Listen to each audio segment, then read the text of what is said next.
ठाकुर जी हमारे वृंदावन में श्री राधा वल्लभ लाल। जैसे आपके घर के ठाकुर जी हैं ना, कोई के घर में गोपाल जी, कोई के घर में त्रिभंग लली, मेरे श्रीनाथ जी गिरधर लाल, ऐसे ही महादेव के निज ठाकुर जी, सेवा के ठाकुर जी हैं श्री राधा वल्लभ लाल, जो कि वृंदावन में विराजते हैं। कभी कभी राधा वल्लभ लाल जी का दर्शन करने जाता हूं तो मन में इच्छा आती है कि कैसे बागंबर लपेटे हैं, सिर पर जटा जूट, हाथों में बढ़िया नाग लपेटे, गले में मुंड माला और हाथ में लिए आरती, और हमारे श्री राधा वल्लभ जी की आरती करते होंगे महादेव, तो कैसे दिखते होंगे उस समय। पार्वती जी रसोई बनाती हैं, महादेव आरती करते हैं, सेवा करते हैं श्री राधा वल्लभ लाल जी की। कथा तो पता हो, श्वेत द्वीप के ठाकुर जी हैं श्री राधा वल्लभ जी, और आत्मदेव नाम के ब्राह्मण ने महादेव की ऐसी उपासना की, ऐसी उपासना की, महादेव प्रसन्न हो गए। आत्मदेव ब्राह्मण जो था बड़ा अकिंचन था बेचारा, उसको तो धन की आवश्यकता थी। वो चाहता था महादेव को प्रसन्न करके मैं ऐसी मणि मांगूं, ऐसा रत्न मांगूं जिससे मेरा घर धन धान्य से भर जाए। महादेव प्रकट हो गए, बोले मांगो आत्मदेव, क्या चाहिए? बोले आपके पास जो आपका सबसे प्रिय रत्न हो वो हमको प्रदान कर दो। महादेव के नेत्र सजल हो गए, बोले कुछ और मांग ले, मेरा प्रिय रत्न मत मांगे। आत्मदेव बोले देना है तो फिर वही दो। उसको महादेव के नेत्रों में आंसू देख करके उसको लगा शायद बहुत ही ज्यादा महंगा होगा रत्न, शायद मेरी पुश्तें तक खाती रहेंगी। बोले महादेव अब तो वही रत्न चाहिए। बोले भैया तेरे पांव पड़ूं, तू जो मांगे सो मांग ले, कैलाश का राजा तुझे बना दूं, पूरा पर्वत तेरे नाम कर दूं, पूरा ब्रह्मांड का नायक तुझे बना दूं, लेकिन मेरे हृदय का प्रिय रत्न मत मांगे। आत्मदेव हट करने लगा, अब तो मुझे वही चाहिए, मैं भी तो देखूं ऐसा कौन सा रत्न। तब महादेव ने एक वस्त्र में लपेट करके अपने हृदय के सबसे प्रिय रत्न श्री राधा वल्लभ लाल जी को प्रदान किया। आत्मदेव तो बड़ा दुखी हो गया लाल जी को देख के, ये रत्न है। और महादेव तो अंतर ध्यान हो गए, वियोग सह नहीं पा रहे थे। आत्मदेव बड़ा दुखी हो गया, बोले मैंने तो रत्न मांगा था, मैं तो धन धान्य की अभिलाषा में था, ये क्या आ गया मेरे पास? अब इनकी सेवा और करो, खर्चा और बढ़ गया मेरा तो। अब उनकी बेचारे की इत्र सेवा करता, वस्त्र पहनाता, भोग वोग लगाता, लेकिन देखता ऐसे ही था।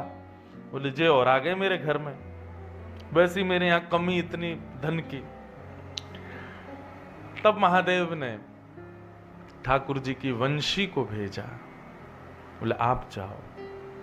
बंधुओं, भगवान की वंशी साधारण नहीं है। कुंज, निकुंज, निवृत निकुंज, 3 लीलाएं हैं भगवान की। लीला एक ही गाई जाएगी, पर निश्चित है कि यहां सुनने वाले अगर निकुंज तक उनका प्रवेश है तो उनको निकुंज की लीला दिखेगी। उनका प्रवेश केवल कुंज तक है तो उनको कुंज में ही दर्शन होंगे। और यदि उनकी भक्ति भावना, नाम जब गुरु निष्ठा खूब हो गई होगी तो निवृत्त निकुंज का दर्शन होगा। अब कुंज निकुंज निवृत्त निकुंज अंतर क्या है? अब देख, कथा में कोई भी गाऊं, कथा में कोई भी बोलूं, अगर आपका प्रवेश केवल कुंज तक है तो कुंज में ग्वाल बाल भी दिखेंगे, अष्ट सखियां भी दिखेंगी, नंद बाबा यशोदा भी दिखेंगे, वृषभानु कीर्ति मैया भी दिखेंगी, और फिर इन सब के संग श्यामा श्याम भी दिखेंगे। ये कुंज की लीला।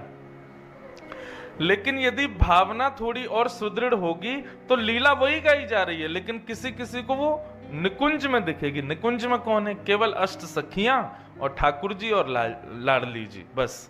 वहां पर ब्रजवासी नहीं है, वहां पर नंद नंदन यशोदा नहीं है, वहां पर केवल सखियां हैं और श्यामा श्याम। लेकिन किसी की भजन भाव स्थिति यदि अत्यंत सुदृढ़ होगी तो लीला में उसको निवृत्त निकुंज में प्रवेश मिलेगा। वहां केवल 2 हैं, लाडली और लाल, बस, और कोई नहीं। परंतु ठाकुर जी की निवृत्त निकुंज लीला में जहां किसी का प्रवेश नहीं है, वहां एक का प्रवेश है, और वो है वंशी। वंशी ने ठाकुर जी की निवृत्त निकुंज लीला में भी प्रवेश किया है, वहां का भी दर्शन किया है। इसलिए ठाकुर जी की वंशी, जो लोग भी घर में सेवा करते हो, केवल आरती के समय धारण कराया करो, बाकी के समय वंशी ठाकुर जी के बगल में विराजमान किया करो। क्यों? अरे वो खुद भी रसिका है, वो निरंतर ठाकुर जी के ध्यान में लगी रहती है, ठाकुर जी के चिंतन में रहती है। और दूसरा भाव ये कि ठाकुर जी पूरे दिन वंशी लेके रहेंगे, श्रमित नहीं हो जाए, इसलिए वंशी नीचे पधराओ, केवल जब आरती करने जाओ तब वंशी धारण कराओ। ये पुष्टि मार्ग में ऐसा नियम है, वंशी को केवल आरती पर धारण, शयन में आरती में धारण, मंगला में आरती में धारण, आरती में वंशी ही रहेगी ठाकुर जी के साथ। तब महादेव ने मन में विचार किया, बोले आत्मदेव ले तो गया ठाकुर जी को, इससे सेवा नहीं हो रही है। तब महादेव ने वंशी को भेजा, बोले आप जाओ। और वंशी ही श्री हितरवंश महाप्रभु के रूप में प्रकट हुए, विचरण करते करते आत्मदेव के पास आए, आत्मदेव से ठाकुर जी की याचना की। ठाकुर जी ने, किशोरी जी ने कृपा करके हरिवंश महाप्रभु को कह दिया कि आप इनकी दोनों पुत्रियों से ब्याह करो, और दोनों पुत्रियों से ब्याह करके दहेज में ठाकुर जी को लेके आए वृंदावन, राधा वल्लभ लाल।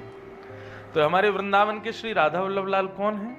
ये आपके काशी विश्वनाथ प्रभु के निज ठाकुर, घर के ठाकुर जी हैं। तो कभी कभी आपको अगर मन किया करे तो महादेव के पास जाके श्री राधा वल्लभ लाल की जय बोल दिया करो, महादेव खुश हो जाते होंगे, प्रसन्न हो जाते होंगे। अरे हमारे ठाकुर जी के यहाँ से आए हो, हमको तो 2 दिन हो गए, अभी तक तो गए नहीं, हम आज जाना था, आज भी नहीं गए, और कल जाएंगे। और मेरा निश्चित, मैं कभी महादेव के सामने ओम नमः शिवाय मैंने आज तक नहीं बोला। ऐसा नहीं कि मैं ओम नमः शिवाय नहीं बोलता, पर मुझे लगता है कि जिसके सामने जाओ उसके प्रिय का नाम उच्चारण करो। निश्चित मानना, महादेव के दर्शन में आप ओम नमः शिवाय बोलते जा रहे हो, लाखों लोग सब यही बोल रहे हैं। आप श्री राधा वल्लभ लाल जी का स्मरण करते हुए जाओ, श्री किशोरी जी का नाम उच्चारण करते हुए जाओ, शायद महादेव आपको सुन रहे हो।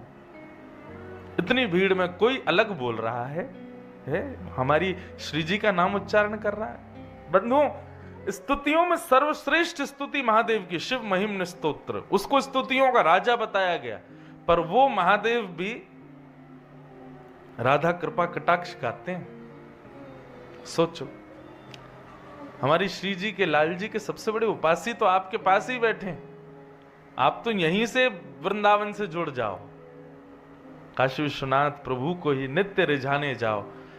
अगर कोई पास ही रहता है मंदिर के और वो सुन रहा हो, नित्य जाओ, और महादेव के सामने ना तो शिव महिम्न स्तोत्र गाओ, ना कोई ये पाठ वाठ कुछ मत सुनाओ, पद रसिक जनों के याद कर लो, मंदिर परिसर में कहीं बैठ के पद सुनाओ, हमारी श्यामा श्याम की लीला के पद सुनाओ, महादेव को प्रसन्न हो जाएंगे।